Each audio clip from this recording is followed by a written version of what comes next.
Chapter 37, True Brilliance. Sherlock, you can't keep ignoring me, Amelia said sternly as Sherlock walked past her. She suddenly became very aware of the jewelry box she'd been keeping in the pockets of her beige knit cardigan. She pursed her lips at the consulting detective, frowning at the way he stared right past her. I'm not ignoring you, Sherlock stated simply, still not meeting her gaze. I'm not talking to you because I do not see the point of it. Sherlock, Amelia said in exasperation, rolling her eyes. That is the definition of ignoring someone. No, ignoring someone is defined as an act of refusing to acknowledge one's presence, or disregarding them intentionally, Sherlock corrected. Which is precisely what you're doing, Amelia said tiredly. Sherlock, we need to talk. About what, Amelia? About this, Amelia answered, pulling the jewelry box out of her cardigan and holding it in the air.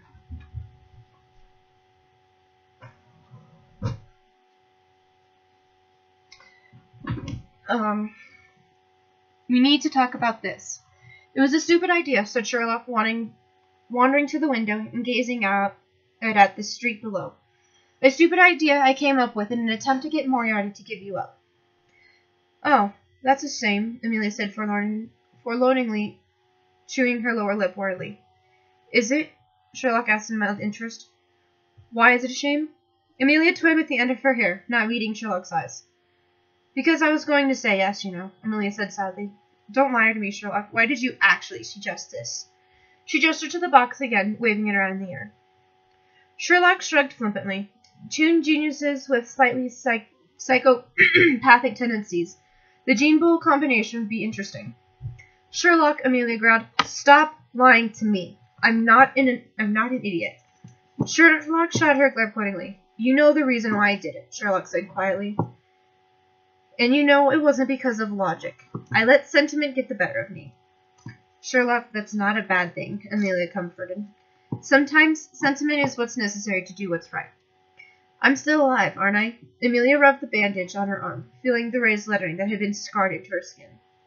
Alive but hurt, Sherlock pointed out. Moriarty let sentiment get the better of him, and you ended up paying the price. Yes, Amelia darted sarcastically, but I'm still alive. Amelia took a seat at the desk, sitting in the chair backwards with her legs wrapped around the backrest.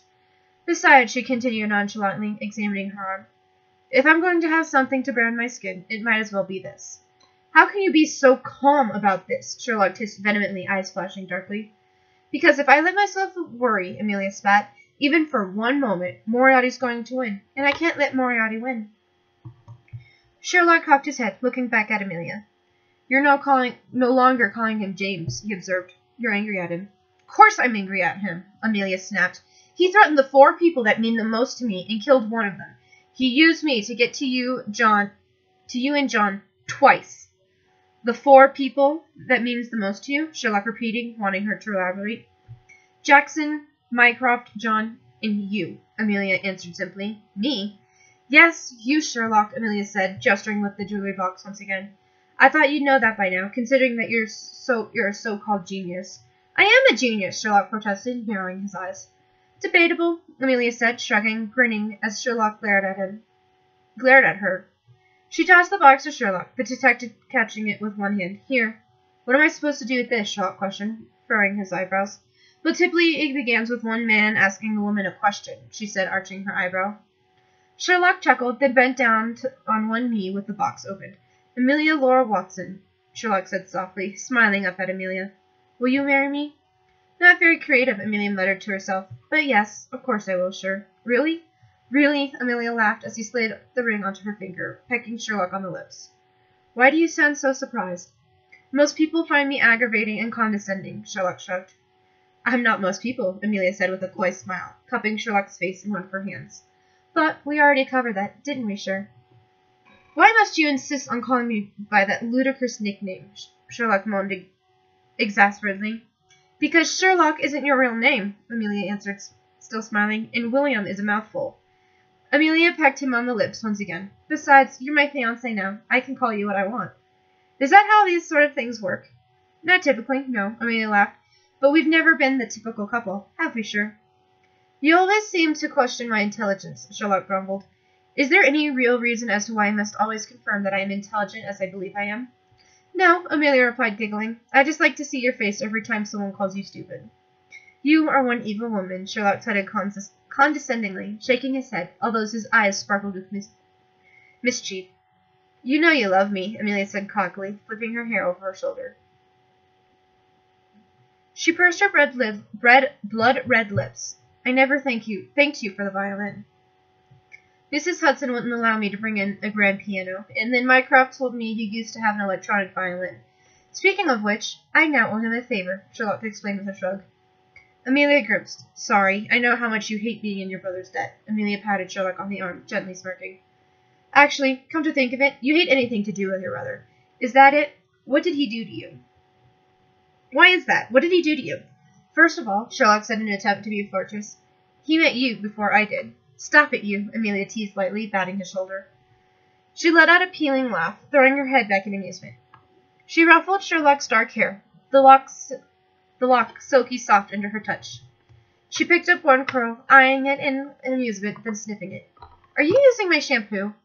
Sherlock blush was the only answer she needed. You stupid git, Amelia joked, rolling her eyes. I'm not stupid, Sherlock protested, and neither are you, Amy, so you know that I'm not. How can you say that? Amelia asked softly, her eyes flickering downwards as she lowered her head. You're Sherlock Holmes, the clever detective in the funny hat.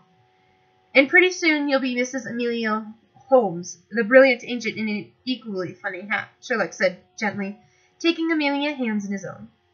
Brilliant, Amelia repeated under her breath. She looked up at Sherlock, her eyes wide and sparkling. I suppose you could say that. A small smile grew on her face, a thought drifting across her mind. Sherlock's lips curled into a grin. You are brilliant, Amelia, and don't you ever doubt that. Who said I still do? Amelia asked coyly, arching an eyebrow strongly.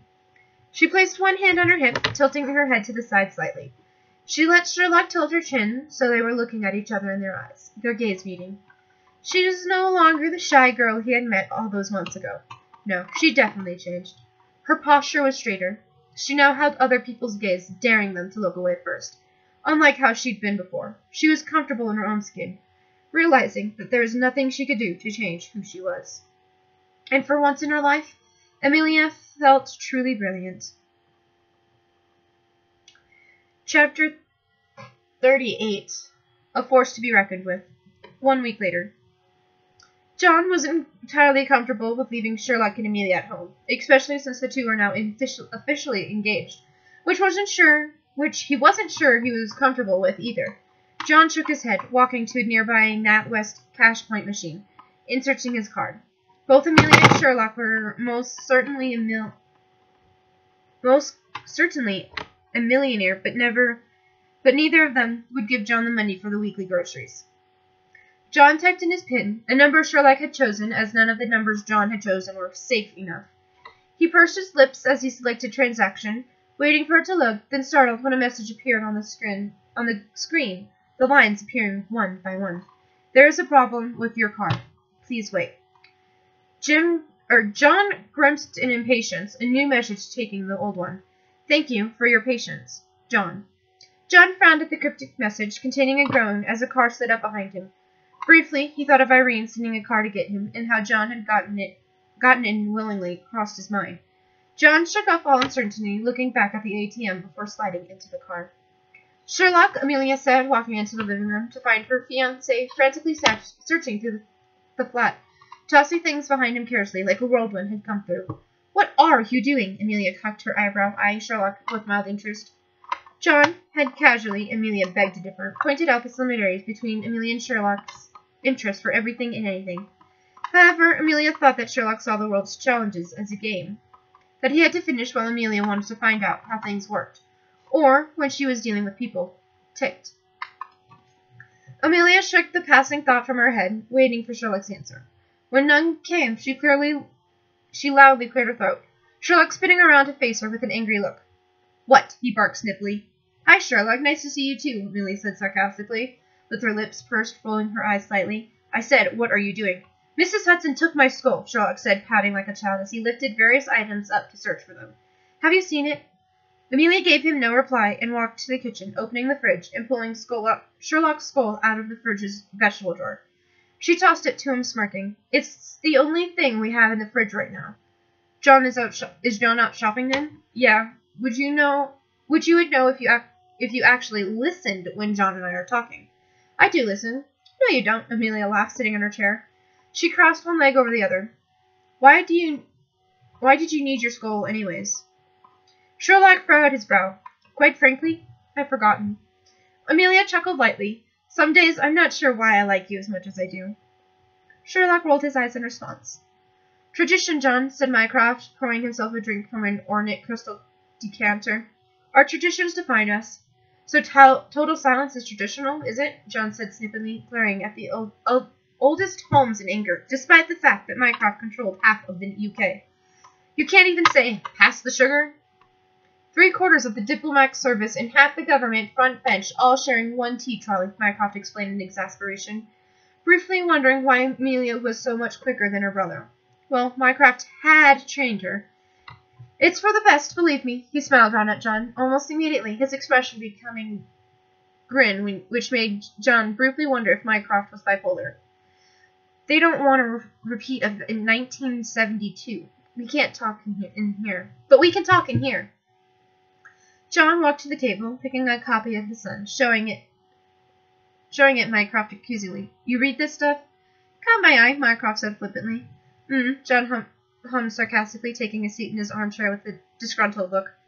Saturday, they're doing a big expo, Mycroft informed, his eyes flickering to a large headline embezzled across the front of the page. Sherlock, the shocking truth. Close friend Richard Brooks tells all. John scanned the page, frowning at the information there.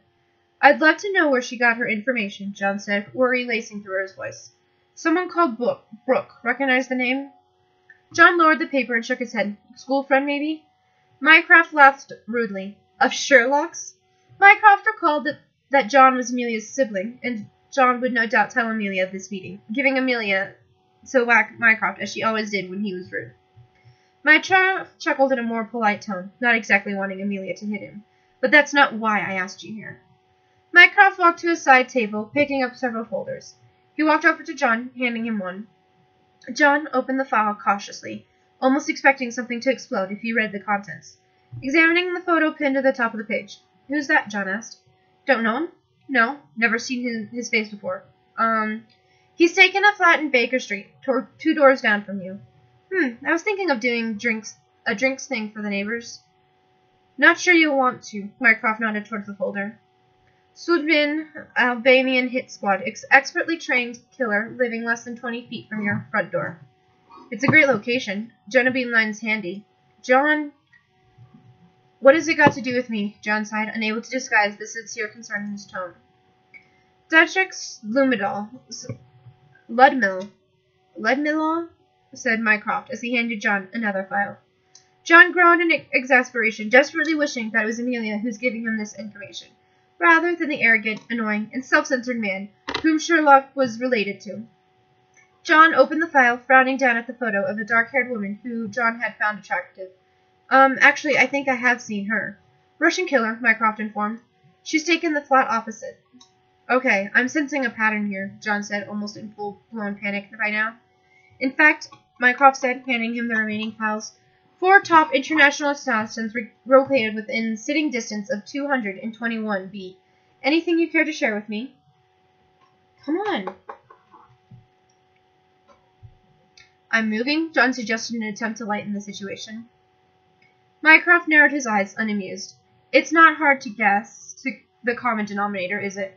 You think this is Moriarty? He promised Sherlock and Amelia he'd come back. If this was Moriarty, we'd be dead already. If not Moriarty, then who? Mycroft questioned, raising his eyebrows slightly.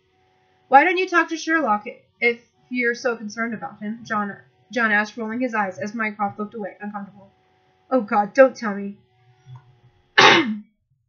Too much history between us, John, Mycroft said quietly. Old scores, resentments. Nicked all his smurfs. Broke his action man? John teased, Mycroft shooting him a dark look. John laughed, placing the files on the table beside him. Finished, John got up, turning to leave the room. We both know what's coming, John, Mycroft said. John stopped to face Mycroft in a barely contained anger. Moriarty is obsessed. He's sworn to destroy his only rival, especially since Sherlock brought Amelia into the equation. So, you want me to watch out for your brother because he won't accept your help? John said stiffly, spitting the words out from between his teeth. If it's not too much trouble, Mycroft said, shooting a brief smile at John, which did nothing to hide the implied threat. If any harm came to either Amelia or Sherlock, Mycroft wouldn't hesitate to go after John. John met Mycroft's gaze, realizing that this was not only because Mycroft was concerned that Moriarty was a danger, but because he genuinely cared for Amelia and Sherlock's safety. John nodded once, turning back to the door. He opened it, looking back over his shoulder at Mycroft before leaving the room with a bad feeling churning in the pit of his stomach. What's going on? John asked. His earlier thought forgotten as he stepped into 221B Baker Street to see Sally Donovan, D.I. Lestrade, Sherlock, and Amelia all gathered in the living room. Kidnapping, Amelia and Sherlock said simultaneously. Sherlock hovering over to his laptop, starting to type rapidly. Amelia shot a wink at Lestrade, making a deal of running her left hand through her hair. Lestrade's eyes widened as they locked on the ring nestled on Amelia's ring finger, Amelia smirking in response. Rufus Brawl, Lestrade informed, still in shock, the ambassador to the U.S. He's in Washington, isn't he? John asked in confusion, rolling his eyes at Amelia showing off her engagement ring. Not him, his children, Max and Claudette, aged 7 and 9, Lestrade said. Did Sherlock seriously propose to you? Yes, I seriously did, Sherlock said, mocking Lestrade's tone. Lestrade ignored Sherlock as Sally showed John the photo of the children. They're at St. Elite's, informed Lestrade. Posh boarding place down in Surrey, Sally added in. The school broke up. All their other boarders went home. Just a few kids remained, including these two. Lestrade continued on to Sherlock, who was still typing on his computer, replying to the emails it would seem. The kids have vanished, Donovan piped in. The ambassadors asked for you two personally, Lestrade said, with an exasperated look, as if he couldn't be bothered by Sherlock's behavior. Sherlock got up and headed out the door, his coat draped over his arm in a cold expression on his. What are you doing? On his face. The Reichenbach hero, Donovan said sarcastically, as Sherlock kept going with flattery, Lestrade following him out. Isn't it great to be working with a celebrity? Amelia said with sarcasm, rolling her eyes at her fiancé's attitude. She laughed at her own joke, grabbing her tight-fitting leather jacket and scarf, ignoring Donovan's disgusted look at Amelia's choice of clothing, and left the room with a wide grin. St. Alidet's School. When did you get a motorcycle? John questioned, as Amelia pulled up to the crime scene, cutting her engine. She took off her helmet, shaking her hair down. She shrugged. Engagement gift from Mycroft. She set her helmet down on the handle of her bike, walking over to Sherlock, who, despite him denying it late, was eyeing her hungrily. She winked at him, blowing him a flirtatious kiss before looking to the woman wearing a shawl appointment while sobbing. Miss Mackenzie, house mistress. Go easy, Lestrade whispered to Sherlock and Amelia, taking a step back and letting the two of them do the work on their own. Miss Mackenzie, said Sherlock, you're in charge of pupil welfare, yet you let this place wide open last night. What are you, an idiot, a drunk, or a criminal? He grabbed the shock blanket from her shoulders. Miss Mackenzie gasped in shock. No, quickly, tell me. All the doors and windows were properly bolted, she cried tearfully. No one, not even me, went into their room last night. You have to believe me. Sherlock's demeanor switched in a split second, smiling reassuringly. He gently held her by her shoulders. I do. I just wanted you to speak quickly. He looked at the nearby police officers. Miss Mackenzie will need to breathe into a bag now. Sherlock, Amelia said sternly as Miss Mackenzie began to sob, obviously distressed. She nodded at the police officer, who seemed uncertain of what to do. Amelia flipped her hair over her shoulder, following Sherlock into the school. She had seen firsthand how all the Holmes personalities could change in a blink of an eye, or a snap of someone's fingers, which would be a much better metaphor if Amelia could actually snap her fingers. I'm just going to stop for a second. That was funny. I'm sorry, but to make a metaphor over something that you can't do is awesome. I love that. That's awesome. Okay, could actually snap her fingers. She could speak, read and write over 15 language fluency, was a master of self-defense, could shoot and kill someone without batting an eyelash, but she couldn't snap her fingers. I love that. Amelia thought it was quite pathetic. $6,000 a term. You expect them to keep the kids safe for you? John remarked as the trio entered the dormitories. You said the other kids had all left on their holidays? Amelia asked Lestrade. Sherlock moving over to the cupboard behind one of the beds, dropping to his knees and looking under the bed. They were the only two sleeping on the floor. Absolutely no sign of break-in, Lestrade informed her as Sherlock picked up a lacrosse stick and got to his feet. Sherlock brandished the stick as if it were a weapon before quickly illuminating the idea, dropping to the floor once more.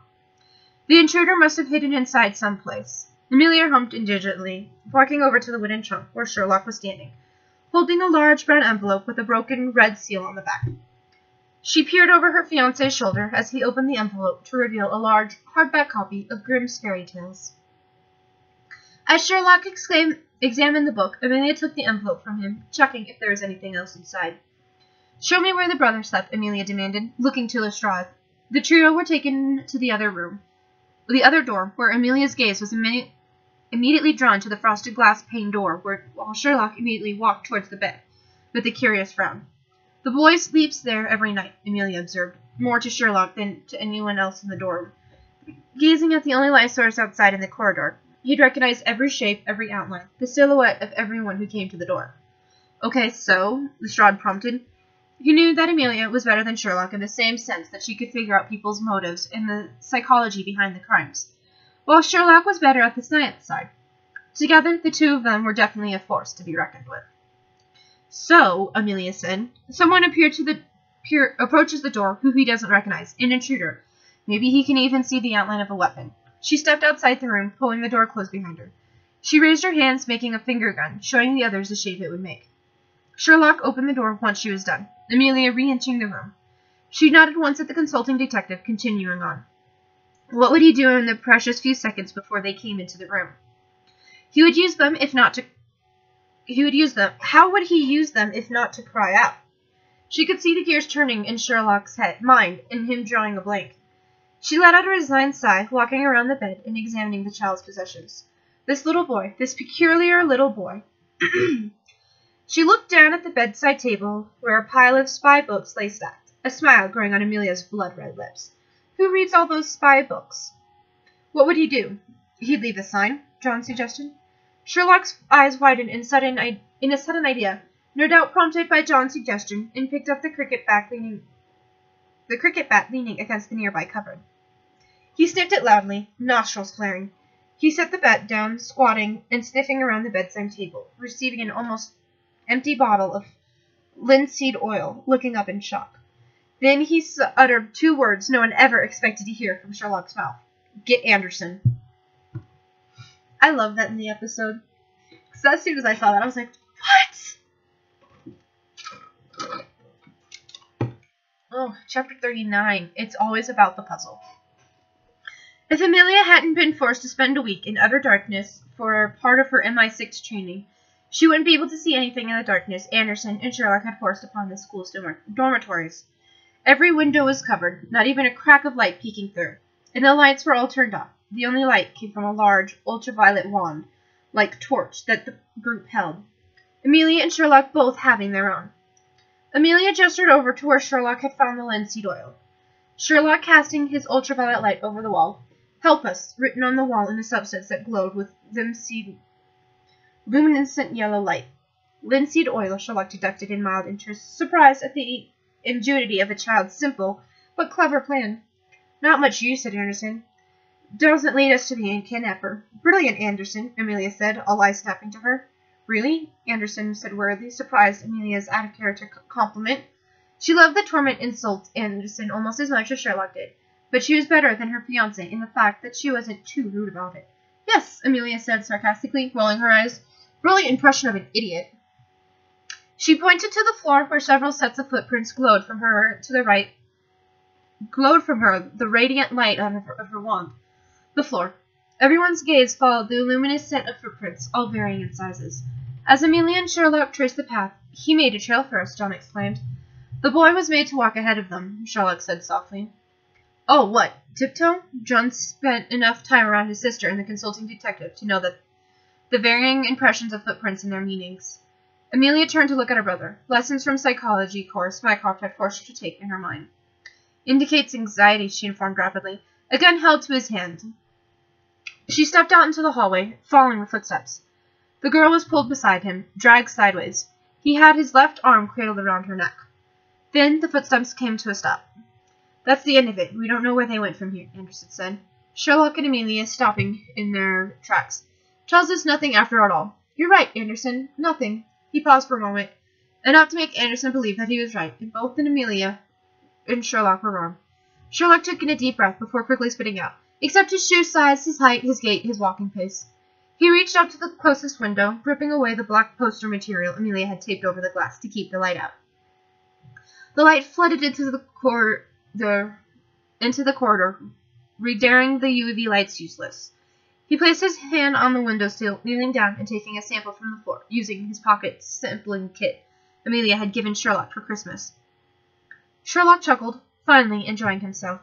Having fun? Amelia asked wryly.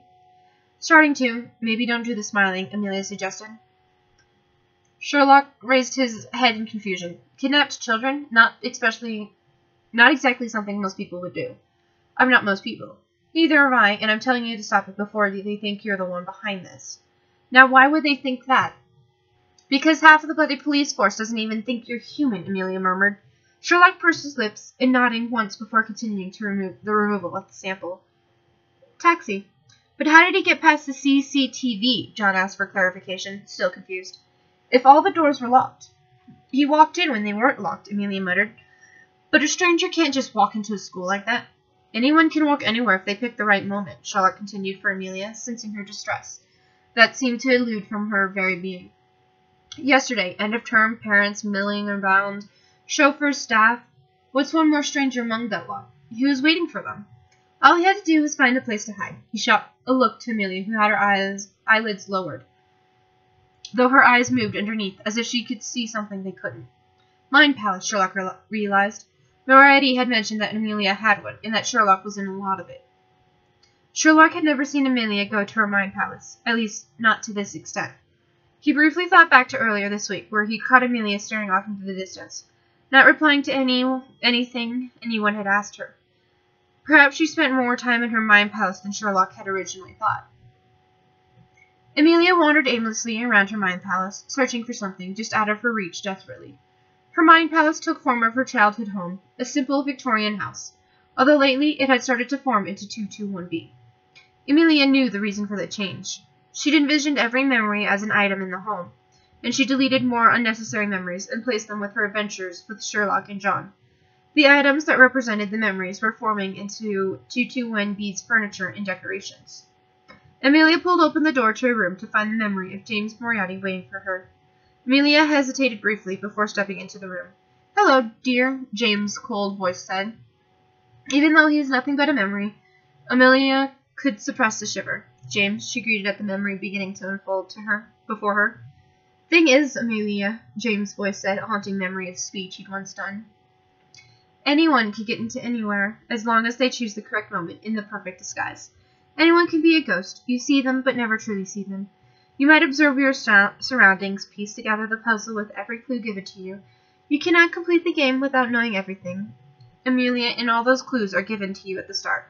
So tell me, do you have enough to solve the puzzle right now? Yes, Amelia replied, only because she knew that's what she had said in the memory. Then solve it, James ordered. You have everything you need, so solve it. I can't. Yes, you can, James growled. Open your eyes.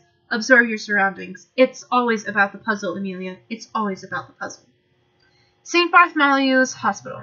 Molly was heading out for lunch just as Amelia, John, and Sherlock trapezed through the door. At the end of the corridor, Molly tried to contain a groan, worried about what was going to come next. Molly, Amelia said, happy to see her best friend.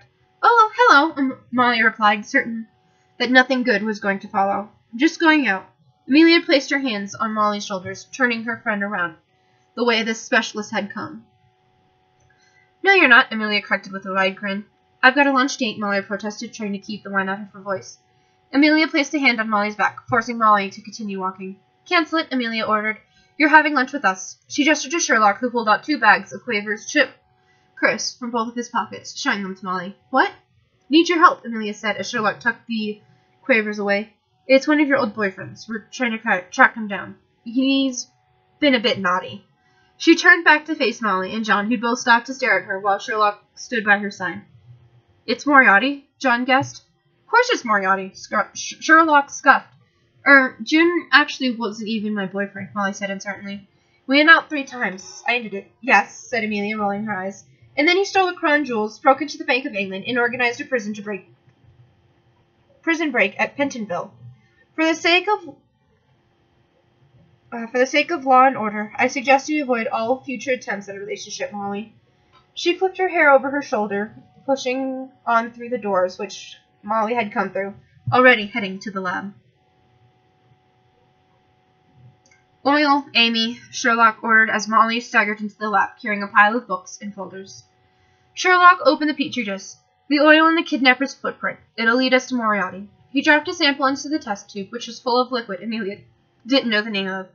She was never particularly good at chemistry. The liquid began to fizz violently, Sherlock immediately taking a small sample of it and placing it on a separate slide. All the chemical traces on his shoes have been preserved. The sole of the shoe is like a passport. If we're lucky, we can see everything that he's been up to. As Sherlock examined the slide, Amelia took a few folders from Molly and idly flipped through them. Molly and Sherlock set to work on identifying the oils in the kidnapper's shoes, while John followed Amelia's orders of setting up profiles of the children. Why is this important? John grumbled as he grabbed another file of medical records. Amelia ignored her brother completely, sorting through the papers, her eyes rapidly darting back and forth as she scanned the files. John eventually stepped back to let Amelia do the work on her own, as she wasn't explaining what she was doing. She absent-mindedly rubbed her hand over the scarring on her arm, surprised at how clean the scars were, though she supposed it was Moriarty who'd done it. I need that analyst, Sherlock said suddenly, not looking to Molly. Molly squeezed an unknown liquid, only making Amelia wish ever more that she'd taken advanced chemistry, into a glass dish, applying a piece of litmus paper to it, paper turning blue. Alkaline, Molly informed. Thank you, Amy, Sherlock said without glancing up from his work. Molly, she corrected. Yes, said Sherlock as he started to make note of the things he found. He scribbled it down quickly, using a pen Amelia tossed his way. 1, chalk, 2, asphalt, 3, brick dust. He headed a sample over a Bunsen burner, revealing a 3rd item. Vegetation. Sherlock had prepared another slide with his eyes under the microscope. I-O-U, Sherlock remembered, turning to face the computer screen located nearby. Glycerol molecule, he identified, sighing heavily as he tried to identify the item, drawing a blank. What are you? What did you mean, I-O-U? Molly questioned as Amelia let out a loud sigh from across the room, rubbing her temples in concentration. Molly raised a questioning brow at her friend, shaking it off. You said